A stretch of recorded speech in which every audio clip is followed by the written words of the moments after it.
Nasib kesehatan ada di tangan kita. Kita sehat atau sakit tergantung bagaimana kita memperlakukan tubuh kita. Kita bertemu kembali dalam program Sehat Itu Murah bersama Dr. Handrawan Nadesul. Dok, apa kabar dok? Hai, selamat pagi, kabar baik. Kabar baik ya dok, sehat ya dok? Sehat. Dok, ini orang Indonesia lagi panik-panik nih dok. Iya. Apa namanya, kalau kemarin itu terasa ada di jauh gitu ya dok, di negara orang. Terus tiba-tiba ada isu bahwa Indonesia sudah terjangkit dengan apa yang kita sebut sebagai penyakit corona. Iya.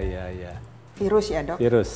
Ya. Nah, kita ngomongin itu ya hari ini ya dok ya. Soalnya di luar tuh banyak sekali hoax, banyak sekali orang yang menyampaikan berita-berita yang simpang siur dan bukan membuat orang menjadi tenang dok, tapi malah jadi panik. Betul. Gitu.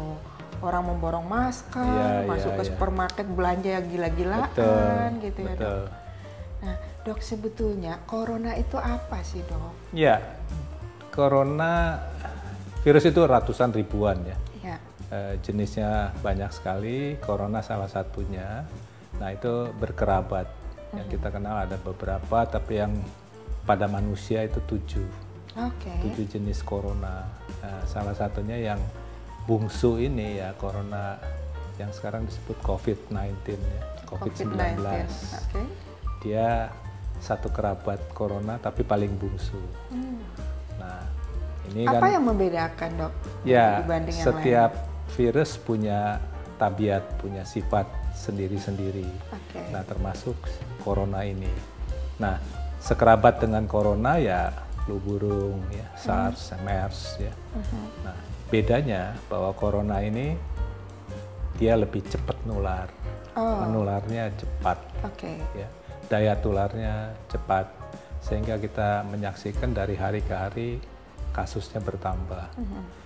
Tapi kelemahannya, ya sebutlah kelemahan atau kekecualian supaya kita nggak terlalu serem.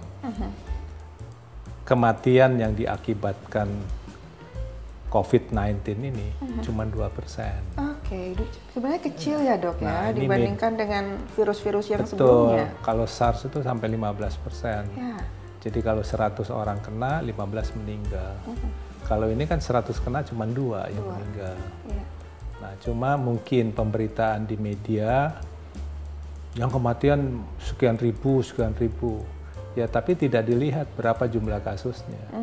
Jadi kalau dibalik lagi kita lihat jumlah kasus, kematian 2% hanya 2%. Jadi itu tidak harus membuat kita takut berlebihan. Kedua, sifat yang lain adalah dia baru menular jarak dekat, ya, artinya paling jauh 2 meter. Jadi artinya kita baru tertular kalau kita ketemu orang yang positif jaraknya 2 meter. Nah, proses penularannya itu seperti apa sih dok? Kalau virus-virus lain mungkin airborne ya, artinya di udara berterbangan gitu, sehingga jarak tularnya juga mungkin jauh. Tapi kalau ini kan droplet, artinya droplet percikan. Ludah. Pada saat dia bersin mungkin. Ya, bersin, batuk, bercakap-cakap, kan kita keluar percikan itu. Nah, itu cuma sejauh 2 meter. Jauh dari itu kecil kemungkinan kena. Ya. Nah, kedua, bahwa virus yang dikeluarkan itu hitungannya jam. Karena virus memang habitatnya bukan di luar tubuh, dia baru hidup kalau dia di dalam tubuh. Artinya ada melewati waktu sekian jam dia akan mati. Akan gitu mati ya, mestinya.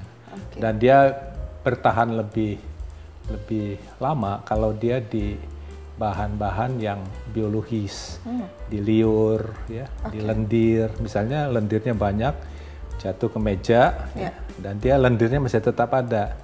Dia masih bertahan lebih lama. Nah, itu makanya kalaupun dia tidak langsung masuk ke dalam tubuh, kalau kita menyentuh meja yang ada lendirnya, nah kita tercemar. Itu alasan kenapa kita cuci tangan.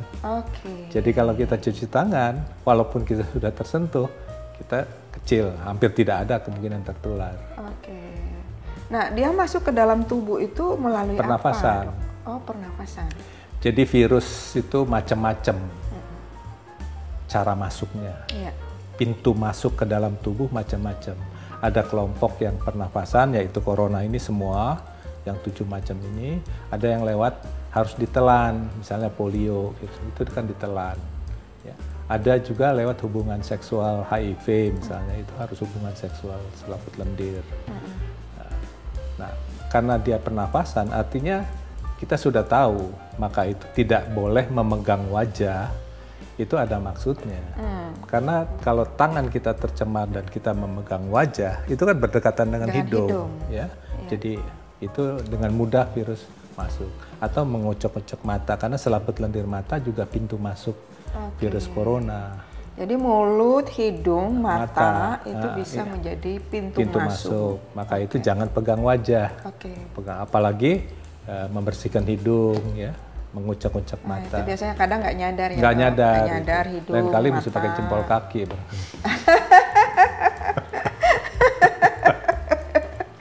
Gitu ya dok ya. Jadi sebetulnya untuk mencegah itu adalah tadi supaya jangan sampai masuk ke tubuh. Betul. Gitu ya. Itu sebabnya kita harus cuci tangan atau menggunakan masker ya dok. Nah ini penggunaan masker sudah salah kaprah. Yang benar seperti apa? Begini, kalau dari ketentuannya CDC, artinya Pusat Penyakit Menular Amerika, rekomendasinya masker hanya dipakai oleh orang yang sudah sakit. Orang yang masih sehat nggak usah pakai masker. Gunanya orang yang sudah sakit tidak menyebarkan virusnya. Nah, sekarang katakanlah di Indonesia sudah ada yang 2 sakit ini, kan udah langsung masuk rumah sakit. Sudah terisolasi dok ya? Iya, kita harus dekat 2 meter paling jauh dengan yang positif ini. Kan kita nggak dekat sama dia, dia sudah dimasuk rumah sakit. Jadi siapa yang menularkan kita? Kan tidak ada. Jadi ketakutan pakai masker berlebihan. Ya, karena apa? Apalagi sampai harganya melonjak. Betul. Gitu ya dok. Nah itu dimanfaatkan mungkin dok sama harga melonjak produsen. itu karena memang orang panik berlebihan. Panik.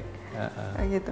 Tapi mungkin ini kali dok, kemungkinannya yang kemarin yang positif tertular itu 2 orang, mungkin dia sudah berinteraksi dengan orang lain yang belum terdeteksi dok. Kan sudah dilakukan. Nah ini masyarakat yang perlu tahu. Jadi dilakukan namanya tracing, melacak, menelusuri sebelum dia sakit dia kemana saja. Dia katanya ke bar. Ya. Nah, semua orang di bar itu sudah dipantau. Jadi dilasak, di tracing, kamu ketemu siapa, di mana, siapa saja orangnya, itu sudah di tracing oleh pemerintah. Jadi itu namanya satu kegiatan epidemiologis, surveillance aktif untuk melacak siapa-siapa saja orang yang terduga terdampak oleh 2 kasus ini. Dan itu jadi, itu sudah artinya diperiksa, dipantau, diisolasi, ya, disimpan. Jadi kalau dia ternyata sudah 14 hari tidak apa-apa ya bebas. Tapi kalau dia sampai muncul gejala, nah dia itu harus diobati. Jadi artinya apa? Artinya mereka tidak berkeliaran. Orang yang berisiko tertular itu sudah dipegang, sudah terjaring, sudah ditangkap.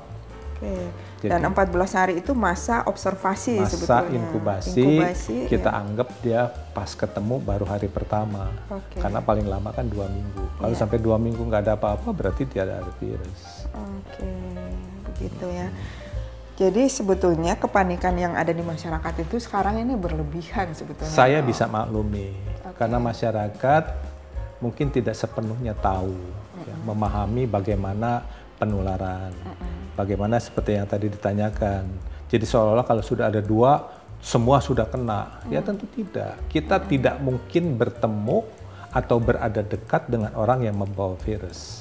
Kenapa? 1, airport, pelabuhan melakukan screening. Jangankan yang positif ada virus, yang demam saja kan sudah dicurigai.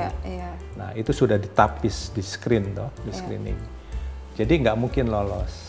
Taruhlah mereka lolos, ya. Mereka lolos berarti virusnya sudah masuk dan mereka sakit. Bedanya sakit corona dengan flu, dia bukan sekadar flu, tapi flu yang berat. beberapa hari setelah dia demam, itu gejalanya parah. Kalau dia gejala parah, nggak mungkin kan berkeliaran. Nggak mungkin ke mall belanja, nggak mungkin. Itu gejala yang paling signifikan yang bisa diamati itu apa sih, Dok? Pasti seperti flu, demam, batuk, pilek, sakit kepala, pegel linu, itu pasti.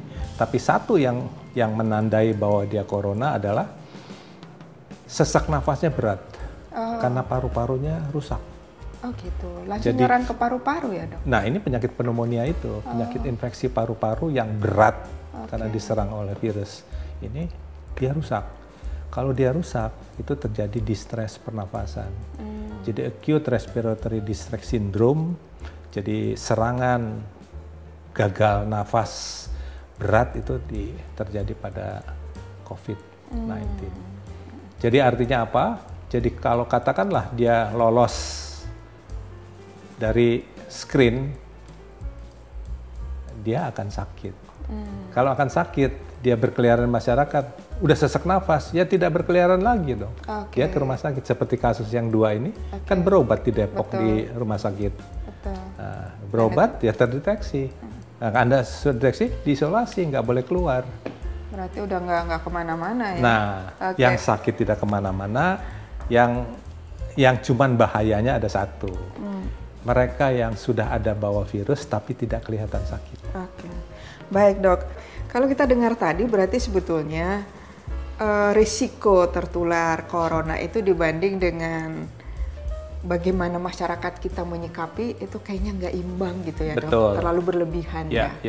Nah, sebaiknya apa sih yang dilakukan oleh masyarakat, Dok? Ya, jadi barangkali informasi yang diberikan, yang mereka dengar itu tidak utuh, tidak penuh. Sehingga kalau orang kan tidak tahu, apalagi awam, saya bisa pahami. Mereka jadi menduga-duga. Jadi ketakutannya tidak beralasan dan tidak masuk akal. Maka saya selalu bilang, kita harus pakai akal sehat lah. Ada logika medik. Logika medik. Nah, kalau logika medik ini disampaikan pada masyarakat, mereka bisa menalar, oh ya nggak mungkin ternyata. Yang saya sampaikan tadi, bahwa tidak mungkin ya, walaupun kita ke tempat publik, entah kita mall, ke stasiun, bandara, dan sebagainya, nggak mungkin, kecil kemungkinan kita bertemu orang yang membawa virus. Pertama, karena memang mereka sudah disaring, di screen. Yang membawa itu pasti bukan dari Indonesia, yang membawa itu dari luar. Nah, kalau pemerintah punya kebijakan orang luar negara yang sudah terjangkit tidak boleh masuk Indonesia, artinya kan sudah aman. Nah, kalaupun sampai ada juga yang masuk, ya itu seperti saya tadi katakan. Ya. Yang ketakutan kita hanya kemungkinan kalau dia membawa virus tapi tidak kelihatan sakit. Dan dia minum obat anti demam sehingga tidak terjaring oleh screen. Dia minum obat, Botox atau apa misalnya, ya tidak terjaring. Nah, ini yang masuk. Nah, kalau masuk, ya cuma ini yang berbahaya, tapi kemungkinan ini pun kecil. Paling 1-2 kasus saja. Kalaupun ada, sekali lagi, ya lama-lama kan juga akhirnya dengan berkembangnya penyakit, dia akan sakit atau dia tidak sakit. Karena apa? Nanti kita akan sampaikan, sebagian besar yang terkena virus corona menyembuh sendiri. Nah ini tadi saya baru mau nanya, Dok, berarti corona ini sebetulnya bisa sembuh, dan itu prosesnya seperti apa, Dok? Ya, jadi virus kebanyakan memang kan tidak semua ada obat, ya. Dan sebagian besar memang bersifat menyembuh sendiri, self-limiting. Ya. Jadi self-limiting, maka di Cina itu kan hampir separuh lebih menyembuh, walaupun obat belum ditemukan. Itu satu bukti bahwa dia menyembuh sendiri dengan catatan badan kita kuat. Makanya yang meninggal itu bukan orang yang sehat, bukan orang yang kuat, tapi orang umur lansia. Sebagian besar itu. Kemudian orang yang sudah punya penyakit menaun, entah itu jantung, paru-paru, ginjal, penyakit kanker, ya. Jadi meninggalnya bukan karena coronanya, Dok, ya? Sebetulnya. Bukan, corona itu memburuk pada orang yang tubuhnya lemah. Kan kita mengandalkan daya tahan tubuh, kekebalan. Artinya masyarakat sebetulnya untuk mencegah itu lebih baik meningkatkan stamina, Dok, ya? kita tidak punya pilihan lain untuk menghindar dari kemungkinan virus menyerang juga susah, mendingan badan kita dibentengi. Bentengi itu dengan memperkuat atau meningkatkan kekebalan tubuh. Kekebalan tubuh. Oke dok, saya kira informasinya sangat sangat gamblang dan lucu. Ternyata kita ini panik memborong sampai maskernya juga harganya langsung melonjak tinggi gitu dok. Juga masker juga kenapa belanja barang-barang untuk apa? Ya, seolah kan sudah mau perang ini. Iya, kayak mau kiamat gitu dok. Iya itu aduh saya prihatin lihat. Baik dok, kalau gitu dok, terima kasih banyak penjelasannya dan mudah-mudahan masyarakat yang menonton ini tidak lagi panik, nyantai aja bahwa mereka yang menderita corona itu sudah diisolasi dan nggak mungkin berkeliaran di luar ya dok ya. Yang paling penting adalah kembali menjaga stamina tubuh, mengkonsumsi makanan sehat, berolahraga yang teratur gitu ya. Baik, terima kasih dok. Terima kasih. Nanti kita ngobrol lagi topik yang lain ya dok, dan jangan bosan dok. Baik, untuk penonton ya, kita sudahi dulu perbincangan kita tentang corona ini dan sekali lagi jangan panik. Sampai jumpa di episode berikutnya dan saya Ana Mustamin undur diri.